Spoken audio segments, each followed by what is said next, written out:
While much of the world celebrates New Year's, we want to celebrate a fantasy hero who's completely broken the mold and reshaped the way we think about warriors in fantasy, and in the process become probably the greatest sidekick or supporting character in the whole genre. And if you couldn't guess from the thumbnail, that means we're celebrating 2026 by talking about everyone's favorite axe-wielding wingman, Stark. I was so terrified I couldn't move a muscle!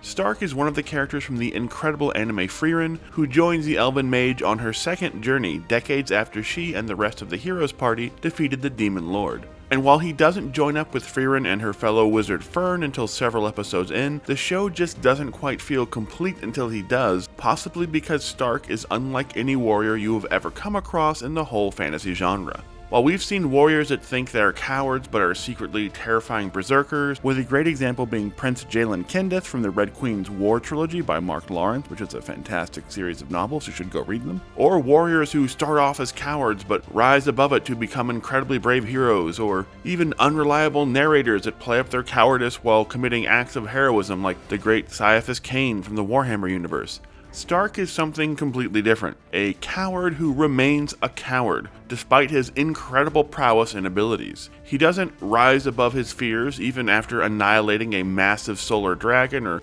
slaughtering a demon general in combat. He's literally terrified before every single battle. And much like his master, the legendary dwarven warrior Eisen, who was part of Frieren's first party that killed the Demon Lord, he just lets the fear in and tries his best to use it to sharpen his abilities. But make no mistake, if given the chance, Stark would run away almost every single time, which makes him perhaps the most relatable character in a fantasy story ever, as his instinct is exactly the same as ours would be: run the hell away as fast as possible. When he does fight, he doesn't suddenly feel a swell of bravery. It's more like he's hit with a crashing wave of nihilism and defeatism where he just assumes he's going to die and lets that panic drive him, which sort of inadvertently sharpens his already incredible skills and reflexes in a desperate attempt to just stay alive. He is also not afraid to admit his own cowardice, often trying to refuse dangerous assignments or missions, and unlike most fantasy characters, he seems to know himself and all his flaws pretty damn well, even if he may exaggerate his own shortcomings quite a bit.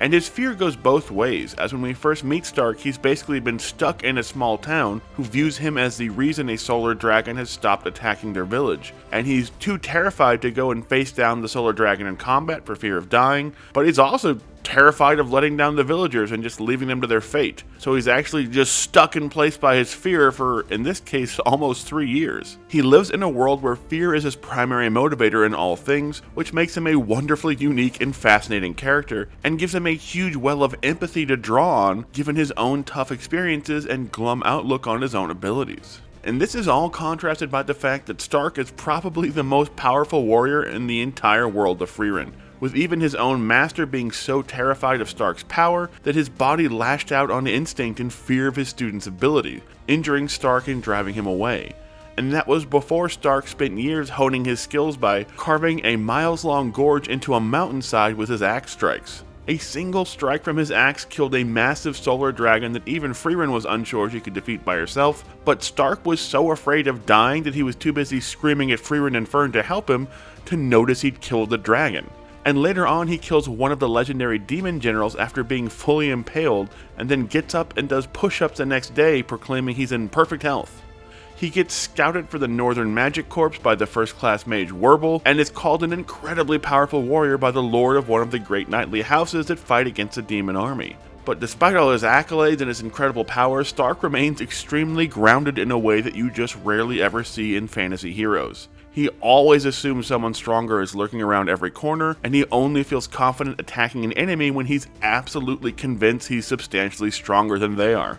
He also has no issues getting bossed around by Frieren, Fern, or the other members of their party. He's basically a character almost entirely without ego, who has somehow managed to turn his terrible self-image into a kind of superpower, forever pushing him to fear his opponents and pull out all the stops in every single battle, because of his utter terror of dying if he doesn't. Stark is the glue that binds Frieren's party together, acting as the voice of reason and raising often incredibly legitimate questions about why they're heading into seemingly pointless danger or taking on a pointless battle, and also capable of providing some great comic relief with his straightforward cowardice. And yet he's also capable of having extreme empathy and deep conversations with his fellow party members in times of trouble or during their own personal crisis because he's experienced so much trauma and pain in his own life. In a genre full of scrappy, never-say-die heroes with bravery to spare, or confident tricksters and rogues that know how to exploit their opponent's weaknesses while being kind of blind to their own failings, Stark is something truly unique and deeply human. A man with no illusions about what he is or his many failings, and who reacts the way we would probably all react to a giant ogre or demon warrior with complete and abject terror, and who would much rather stay in the bar enjoying some juice while the monster hunting went on without him.